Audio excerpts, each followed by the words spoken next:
것이 되게 간단해요. 꽃이랑 라디오처럼 사랑을 뽑을 수 있다는 두 개밖에 없죠. 이 두 시는 서로 패러디 관계입니다.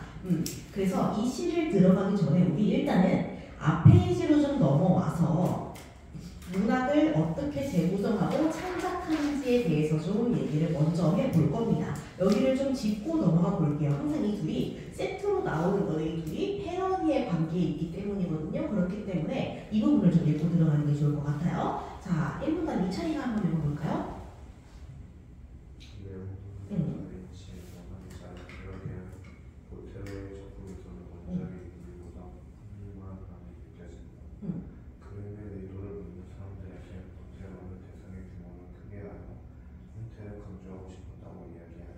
대상의 규모를 크게 하여 형태를 강조하고 싶었다. 이게 바로 뭐예요? 보테로라는 사람의 창작 의도죠.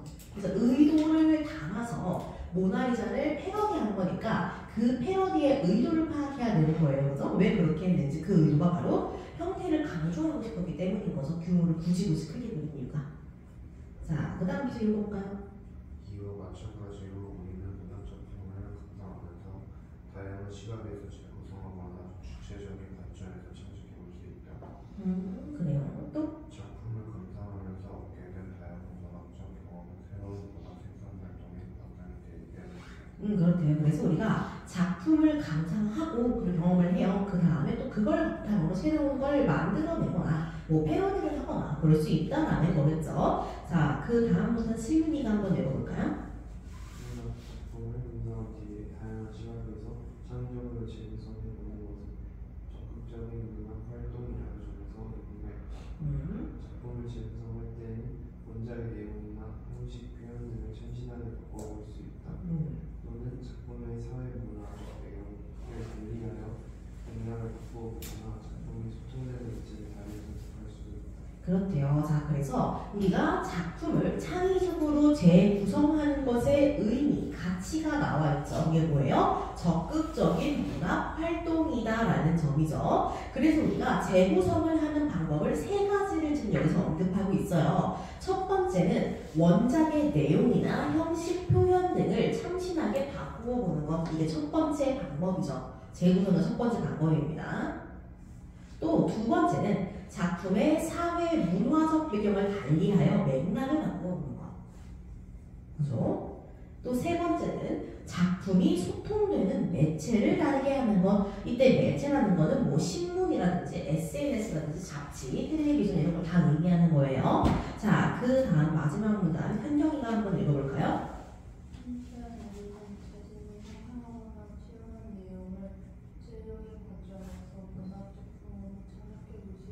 문화는 일상에서 발견한 삶의 의미나 정서, 생각을 다루는 것이기에 우리와 밀접하고 가깝다. 그럼 일상에서 발견한 삶의 의미, 정서, 생각이 이런 게 다 문학 창작의 바탕이 된다라는 걸 알 수 있겠죠. 나는 따라서 문학 작품은 생각하기 위해서는 자신의 주변의 생각을 관찰하고 자신이 발견한 참신한 의식을 다양하게 표현해보면서 작품 창작에 실마리를 얻으려고 노력해야 한다. 그렇대요. 그래서 우리는 이러한 방법을 통해서 창작의 실마리를 얻어야 한다고 얘기하고 있네요. 그래서 이 뒷부분은 이제 그 다음 작품에 대한 얘기예요. 파수꾼에 대한 얘기 있죠.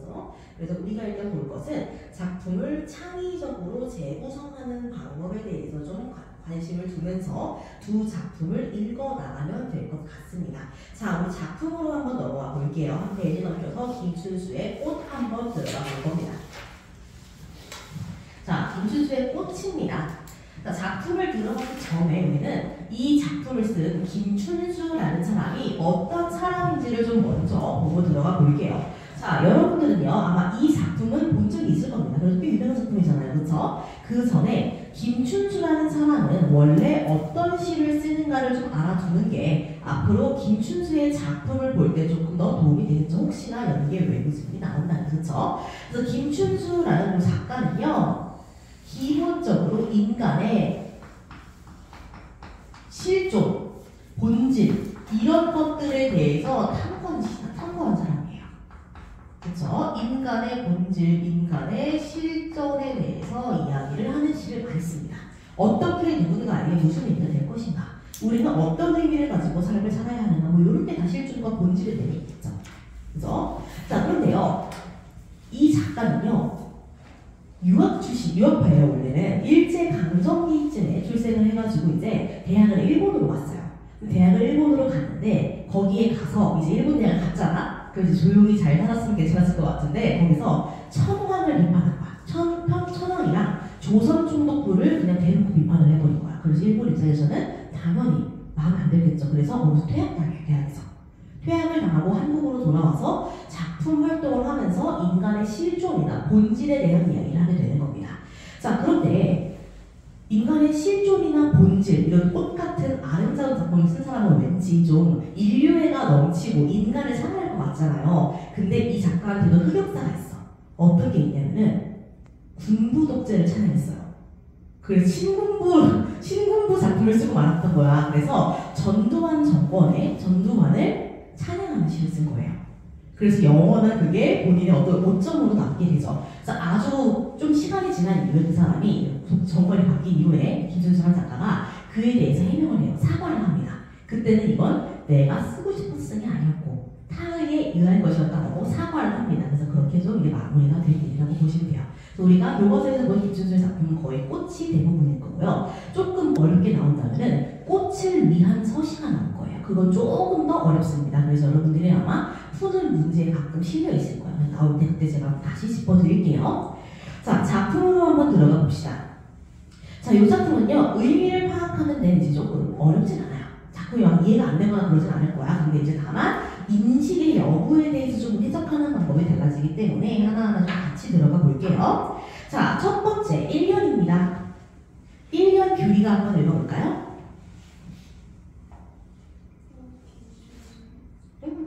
그래, 그러면.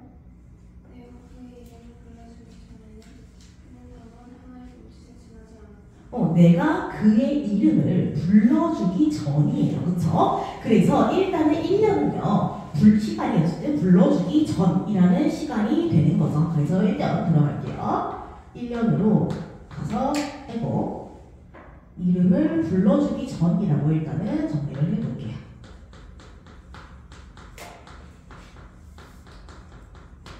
내가 그의 이름을 불러주기 전이에요. 그쵸? 자, 근데 보시면요. 이 시는 아예 시작이 어떻게 시작돼요? 1인칭이 대놓고 시작이 되죠. 그러니까 당연히 시적 화자가 작품에 드러났다라고 봐야겠죠. 겉으로 표면적으로 드러났다라고 봐야 한다라는 겁니다.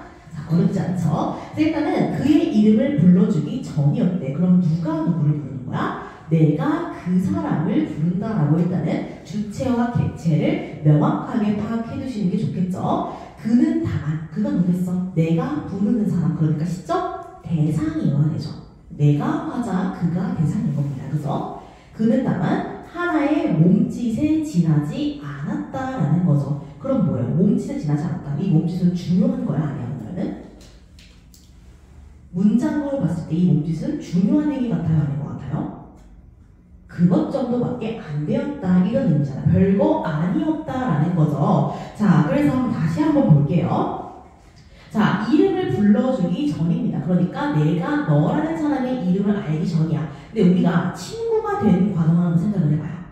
내가 그 친구의 이름을 안다는 거는 왜 이름을 물어보는 거야? 왜 이름 물어보고 왜 이름을 알아야 돼? 우리 보통 처음 친해질 때 이름을 제일 먼저 물어보잖아. 그치? 왜 물어봐요, 이름을? 불러주려고. 왜냐면 그 친구가 이런 친구라는 거, 이런 이름을 가진 친구라는 걸 인식을 하고 호명을 해야 하니까 내가 그 친구의 이름을 알아야 되는 거잖아요. 그쵸? 그래서 이름을 불러준다라는 건요, 일종의 인식행위인 거예요. 내가 그 사람의 존재를 알고 있다라는 거죠. 그러니까 내가 그 학생, 이 학생, 저기야 이러면 약간 좀 이상하잖아요. 그치? 내가 그 친구를 모르는 것 같잖아. 그래서 이름을 불러준다는 거, 다른 말로 하면 호명이라는 것은 누군가를 인식하고 생각한다라는 거예요. 그래서 이름을 불러주기 전이라는 부분은 뭐예요? 내가 그 사람을 몰랐을 때, 인식을 하기 전일 때라는 겁니다. 그래서 인식을 하기 전에 나에게 그는 뭐였어요? 그냥 하나의 몸짓에 불과했다라는 겁니다. 그럼 이때 몸짓은 의미가 있는 거다 없는 거다? 없는 거다. 이때 이 사람은 의미가 없는 존재였다라고 봐야 하는 거죠. 그래서 다시 한번 정리해 볼 겁니다. 우리가 이름을 불러준다라는 행위라는 건데 결국에는 인식, 호명이고 다른 말로 하면 인식으로 나아가는 거죠. 우리가 이 사람의 이름을 부른다는 건 내가 얘를 안다는 거야. 지나가다 인사할 때 큐리야 이렇게 인사하면 내가 걔를 알아야잖아. 그렇지? 그러니까 호명을 한다는 건 인식을 할 수 있다는 거야. 그렇기 때문에 이름을 불러주기 전이라는 건 다른 말로 하면 내가 걔를 모를 때 인식하기 전이라는 겁니다. 그쵸? 그래서 이 이전에 나에게 그는 뭐에 불과했다? 하나의 몸짓에 불과했다. 그래서 내가 있고 그가 있죠. 나, 그죠. 그래서 내가 하자고 대상이에요. 그쵸? 나에게 그는 뭐였어? 하나의 몸짓에 불과했어. 그쵸? 불러주기 전에는 하나의 몸짓이라는 거였습니다. 그쵸? 자, 그래요. 그렇다는 건 인식하기 이전이라는 뜻이니까. 그쵸? 몸짓은 중요한 게 아니다. 다른 말로 하면은 몸짓이라는 건 딱히 의미가 있는 행동은 아니다. 내가 걔를 알기 전에 걔의 어떤 행위는 딱히 의미가 없잖아요. 뭘 하든 말든 관심이 없어. 그렇기 때문에 의미가 딱히 있는 건 아니다라고 보셔야 되는 거죠. 자, 그 다음 이언으로 한번 넘어가 볼게요. 이언 유찬이가 한번 읽어볼까요? 내가 그의 이름을 불러주었으니 그는 나에게 와서 오지. 어떻게 바뀌었어? 내가 이언으로 넘어가면서 그의 이름을 불러주었죠. 그쵸?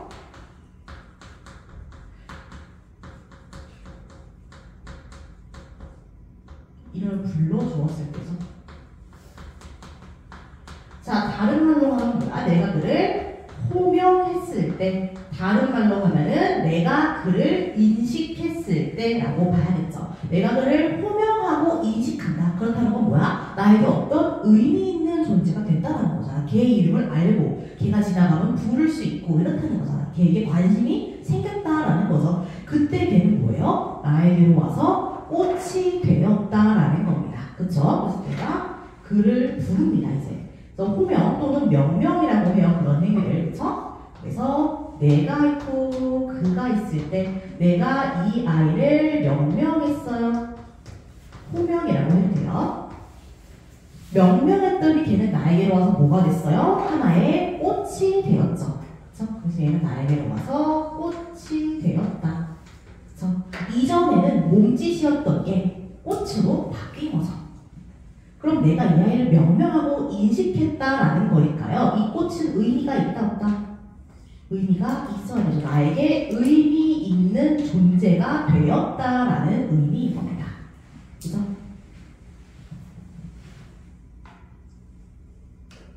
결국 나는 그 사람에게 의미를 부여하게 된 거죠. 인식을 했으니까. 그죠? 자, 그 다음으로 한번 가볼게요. 자, 3년입니다. 이거 승윤이가 한번 읽어볼까요? 내가 그의 이름을 불러준 것처럼 나의 빛깔과 향기에 알맞은 누가 나의 이름을 불러다오. 그에게로 가서 나도 그의 꽃이 되었다. 내가 그의 이름을 불러준 것처럼 이제는 뭐예요? 나의 소망을 얘기하는 거죠. 그래서 이름을 불러준 것처럼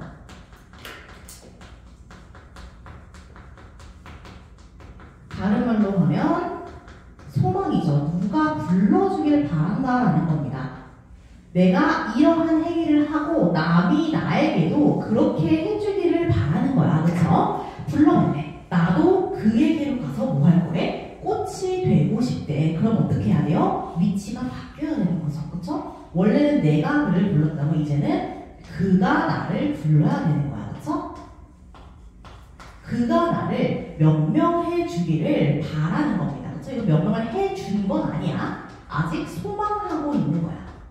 그래서 나는 그에게로 가서 뭐가 될 거래? 꽃이 될 거래. 꽃이 되고 싶대. 꽃도 마찬가지로 소망하는 거죠. 즉 뭐예요? 누군가 나에게 의미를 부여해줬으면 좋겠다라는 거야. 나도 누군가에게 가서 의미 있는 존재가 되고 싶었다라는 거죠. 자, 그런데요, 우리 이름이 어떻게 불러주면 좋겠대? 빛깔과 향기에 알맞는 이름이면 좋겠대. 그냥 이름이 아니야. 그쵸? 자, 우리가 지금 꽃을 계속해서 얘기하고 있잖아요. 꽃의 빛깔, 꽃의 향기는요, 모든 꽃이 다 똑같나요? 우리 딱 인식할 수 있어. 이 꽃은 장미향이네. 이 꽃은 국화향을 다 알 수 있잖아. 그치? 이 꽃은 무슨 색이네. 그렇죠? 그래서 꽃의 빛깔과 향기라는 거는 그 꽃만의 본질이에요. 그렇죠? 그래서 내가 바라는 거는 나의 본질에 알맞은 의미를 알려달라는 거야. 내 존재의 본질을 인식해달라고 얘기하는 거예요. 그렇죠? 그래서 이때 꽃은 다시 한번 보자면 꽃 중에서도 그렇죠? 빛깔, 색깔을 언급하고 있잖아. 나에게 어울리는 빛깔이란 향기적이네요. 빛깔이란 향기적. 자, 이거는 일종의 본질을 의미하는 겁니다. 왜냐하면 모든 꽃이 다 동일하지 않잖아. 그러니까 나는 그 사람이 나의 본질을 알아봐 주기를 바라는 거야. 내가 이런 향기를 가진 사람인 거, 내가 이런 색깔, 이런 빛깔을 가진 사람이라는 거를 알아봐 주기를 바라는 거죠. 그래서 이건 일종의 본질이라고 보셔야 됩니다. 내가 이런 본질을 가지고 있다는 걸 알아봤으면 좋겠다. 그래야 내가 비로소 뭐야? 의미 있는 꽃이 되겠죠. 그래서 그런 것들을 바라고 있다라고 보시면 될 것 같습니다. 그래서 자, 마지막 면으로 갈게요. 한결이가 한번 읽어볼까요? 우리들은 모두 무엇이 되고 싶다. 응. 넌 나의 영광을 응. 하나의 물질이 되고 싶다. 우리들은 모두 무엇이 되고 싶대요. 우리들은 누구야? 그러면 나를 포함한 대부분의 사람들이라는 거겠죠. 우리들은 모두 다 뭐가 되고 싶대? 무엇이 되고 싶대. 무엇이 뭐예요? 여기서는? 무엇이 뭐야? 조금 더 넓히면 꽃이 무슨 의미였죠? 의미? 맞죠? 우리들은 정말 내가 뭔지 몰라서 뭐가 될까 이렇게 얘기하는 게 아니고요. 어떠한 의미 있는 존재가 되고 싶다는 뜻이에요. 우리는 그냥 지나가는 의미 없는 게 존재가 아니고 무언가 우리의 본질을 바탕으로 하는 의미 있는 존재가 되고 싶다라는 겁니다. 그래서 너는 나에게, 나는 너에게 뭐가 되고 싶다라는 거예요? 잊히지 않는 하나의 눈짓이 되고 싶다라는 겁니다. 잊혀지지 이거 비문이죠. 눈짓이가 맞죠? 그래서 하나의 눈짓이 되고 싶대요. 꽃에서 눈짓으로 바뀐 거 이해되시죠? 자, 한번 볼게요. 그래서 마지막입니다. 사연으로 갈게요. 사연은 우리들은으로 확대가 되게 중요하죠. 우리들은 그렇죠? 그래서 우리들은 모두 뭐가 되고 싶대? 하나의 무엇이 되고 싶대? 무엇은 뭐야? 의미 있는 존재잖아. 그치? 우리는 모두 의미 있는 존재가 되고 싶고 하나의 눈짓이 되고 싶다라는 거죠. 그래서 우리들은 무엇이 되고 싶고 그건 뭐예요? 하나의 뭐예요? 뭐가 되고 싶다 마지막에? 눈짓이 되고 싶다. 그래서 헷갈리시면 안 됩니다. 우리 맨 처음에 나왔던 건 몸짓이잖아. 몸짓이랑 눈짓을 구분할 수 있어야 해요. 눈짓은 꽃과 같은 의미야. 꽃, 무엇, 눈짓이 다 같은 의미예요. 누군가에게 의미가 있는 존재가 된다는 거죠. 그죠? 근데 몸짓은 뭐야? 의미가 없는 존재였잖아. 그쵸? 그래서 몸짓이랑 눈짓을 헷갈리지 않는 게 중요하겠죠. 그죠? 자, 그래요. 그래서 요 꽃이라는 시는요, 누군가를 인식하는 것에 대한 이야기예요. 그렇기 때문에 누가 누구를 인식하는지 각 연별로 인식의 주체가 누구인지를 이해하는 것이 중요합니다. 자, 그래서 1년 같은 경우에는 누가 누구를 인식해요? 내가 그를 인식하죠. 그렇기 때문에 나는 누구예요? 인식의 주체예요. 그치? 그래서 얘는 인식의 주체라고 봐야겠죠. 그럼 그는 뭐예요? 인식의 객체겠죠. 다른 말로 하면 인식의 대상이라고 봐야 되는 거예요. 그쵸? 그 다음도 마찬가지죠. 내가 그를 인식하는 거잖아. 그치? 내가 주체고 얘가 객체야. 근데 3년으로 가면 어떻게 돼요? 반대로 돼요. 누가 주체야? 그가 주체고 내가 객체야. 그죠? 그리고 마지막 사연으로 가면요. 사연으로 가면은 우리가 서로를 이거를 인식하고 인식을 받는 거죠. 그렇죠? 그렇다는 건 뭐야? 우리들도 인식의 주체가 될 수 있다라는 겁니다. 그렇죠? 그래서 보시면요. 인식의 주체가 나에서, 나 하나에서 타인, 바깥의 사람, 그리고 우리 전체로 확장이 되는 걸 볼 수 있어요. 그래서 인식의 주체가 점점 확장되고 있다라는 것까지 잡고 들어가셔야겠죠. 그래서 인식의 주체가 점점 확장되고 있다라는 것. 그래서 마지막에 우리들 불특정 다수 나를 포함한 그들을 언급함으로써 확장이 완벽하게 이루어지고 있는 거죠.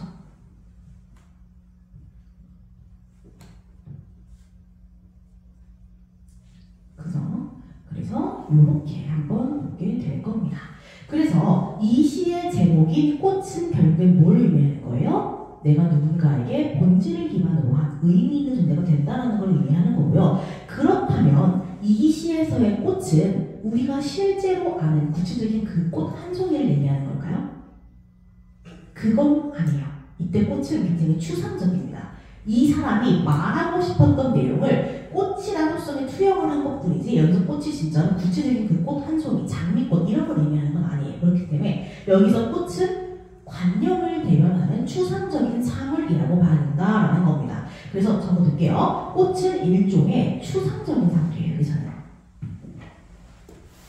그래서 이때 꽃은 명명을 통해서 의미 있는 존재가 되는 거고요. 그렇기 때문에 작가가 말하고 싶었던 요 내용, 요 관념을 대변하는 추상적인 존재라고 봐야 됩니다. 그렇죠? 그래서 관념을 대변하고요.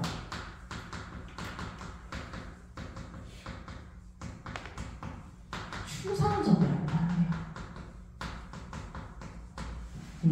정말 그 장미꽃 한 송이, 국화꽃 한 송이, 안개꽃 한 송이 이렇게 얘기하는 게 아니기 때문에 저 관념을 대변해주는 추상적인 존재라고 보는 게 맞습니다. 그래서 구체적으로 어떤 꽃, 정말로 생화 이런 느낌이 아니고 이러한 의미를 가진 어떤 관념적인 대상 이렇게 보는 게 조금 적당하죠. 그러기 위해서 구체적인 꽃을 끌고 들어온 거고요. 그래서 그렇게 보시면 될 것 같습니다. 그래서 한년 전개될 때마다 확대되는 것, 그리고 주체와 객체의 관계, 꽃의 의미, 몸짓의 의미 요 정도만 파악하시면은 일단은 크게 어려움은 없을 거예요. 자, 그래서요 이 시의 특징만 좀 몇 가지 짚고 넘어갈게요. 자, 이 시는요 일단은 어조가 어때요? 어조가 어때? 계속해서 뭐 하고 싶다 이러죠. 그래서 간절한 어조를 사용했다라는 말을 사용할 수 있어요. 간절하게 뭔가를 원하잖아, 그렇지? 간절한 어조가 사용됩니다. 소망을 드러내는 데 유리하죠. 이러면 좋겠다라는 거니까요, 그렇죠? 그래서 간절한 어조를 통해 소망을 드러낼 수 있는 겁니다. 하고 싶다, 되고 싶다 이러는 거잖아요, 그렇죠? 자, 그래요. 그리고 이 시는 일단은 작가의 특징에 따라서 그쵸? 실존적이고 본질적인 얘기를 다루고 있죠. 그래서 철학적 사조와 연관을 짓는다면 인식론과 본질, 존재를 다루는 존재론이라는 철학적 사조 얘기가 나올 수 있죠. 어렵게 나온다면은 보기에서 이런 론들, 철학적 사조를 언급할 가능성도 물론 있습니다. 인식론이나 존재론이나 그쪽을 얘기하면서 그죠? 자, 그리고 정말 중요하죠. 꽃은요 어쨌든 구체적이죠. 구체적이라는 건 뭐냐면요 내가 인식할 수 있다는 거야. 내가 감각으로 느낄 수 있다는 거, 눈으로 보고 만질 수 있다는 얘기예요. 그렇지? 그래서 구체적인 꽃이라는 대상을 통해서 무엇을 전달해요? 작가의 추상적인 관념을 전달하고 있어요. 그렇죠? 그래서 의미, 관념적이고 추상적인 이야기를 전달하고 있다라고 보셔야 되는 거죠. 그래서 선지에서 구체적인 대상 얘기가 나오잖아요. 그건 맞는 말이에요. 왜냐면 꽃은 일단 우리가 기본적으로 인식할 수가 있으니까. 그죠? 기본적으로 우리가 느낄 수 있잖아. 눈으로 보고 손으로 맞추고 그렇죠? 그걸 통해서 작가의 이런 인식론과 존재론을 기반으로 한 관념, 추상적인 얘기를 다룰 수 있다라고 봐야 되겠죠. 그리고 인식의 주체를 확대하고 있다. 이것도 중요한 포인트겠죠. 아까 얘기했던 거 나에서 타인, 그에서 우리 전체로 그렇죠? 그런 것들을 좀 보시면 좋겠죠.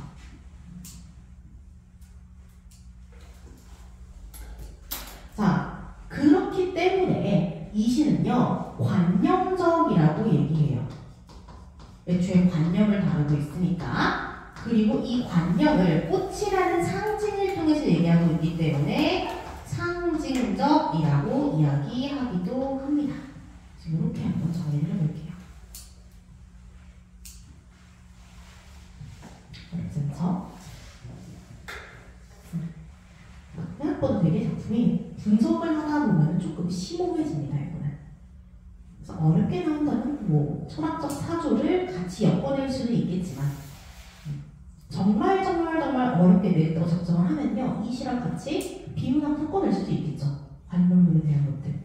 아마 그렇게까지는 영상 아닐 것 같기는 해요. 그래서 이렇게 한번 정리를 해볼 겁니다. 정리하시고 잠깐 쉬었다가 그 다음 작품, 페런의 작품 한번 들어가 볼게요. 쉬세요.